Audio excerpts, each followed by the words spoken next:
जंगल का राजा शेर खा पीकर आराम से एक पेड़ की छांव में सो रहा था।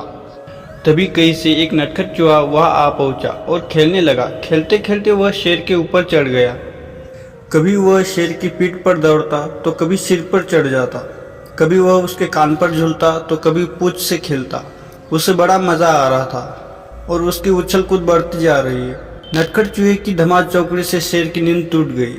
आँख खोलकर उसने देखा कि एक छोटा सा चूहा उसके ऊपर खेल रहा है। उसे बहुत गुस्सा आया और उसने चूहे को अपने पंजे में दबोच लिया।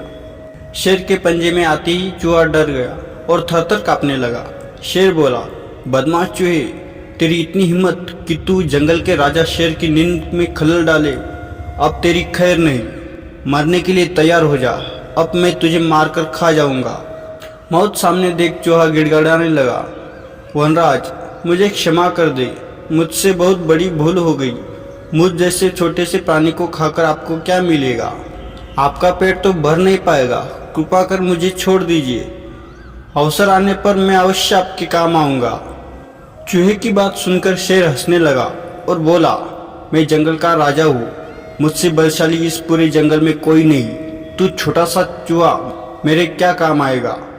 लेकिन फिर भी मैं दया करके तुझे प्राणदान देता हूँ। मेरी नज़रों से दूर हो जा और आइंदा कभी मेरी नींद में खलल मत डालना।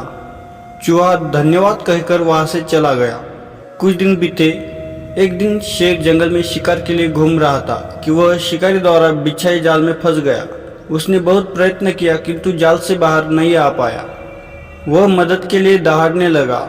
शेर की दहाड़ वहां से गुजर रहे एक चूहे के कानों में पड़ी। यह वही चूहा था जिसे शेर ने दया कर प्राणदान दिया था। चूहा दहाड़ की दिशा में गया तो शेर को जाल में फंसा हुआ पाया। उसने फौरन अपने नुकीले दांतों से जाल काट दिया। शेर आजाद हो गया। उसने चूहे को धन्यवाद दिया तो चूहा बोला, वनराज, आप शायद मुझे भूल गए हैं। मैं वही चूहा हूँ जिसे आपने प्राणदान दिया था। मैंने आपको कहा था किसी दिन मैं अवश्य आपके काम आऊँगा। देखिए, आज मैं आपके काम ही आ गया। शेर को वह दिन याद आ गया और उस दिन की अपनी सोच पर बहुत पछतावा हुआ कि जिस चूहे को उसने तुच्छ समझा था उसी की सहायता से वह शिकार से बच पाया है।